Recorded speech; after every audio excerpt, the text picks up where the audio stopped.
Ey sukut, qanday go'zalsan. Seni topgan kunim balki eng tinch kunim bo'ldi. Oldin meni noto'g'ri tushunishsa o'zimni oqlashga urinardim. Ayblashsa tushuntirardim. Ketishsa ortidan yugurardim. Endi esa yo'q. Kim qanday tushunsa o'sha bilan qoldim. Chunki bir narsani angladim. Seni tushunishni istamagan insonga mingta haqiqat ham yetmaydi. Shuning uchun endi jimman. Mayli ayblashsin, mayli gumon qilishsin, mayli meni yomon bilishsin. Har safar o'zimni isbotlash uchun parchalanishdan charchadim. Ey sukut, sen menga bir narsani o'rgatding. Har jangga javob berish shart emas ekan.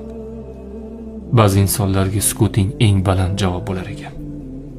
Va eng qizig'i, odam jim bo'lishni o'rgangach, ko'p narsaning asl yuzini ko'rar ekan. Kim seni faqat foydasi uchun yaxshi ko'rgan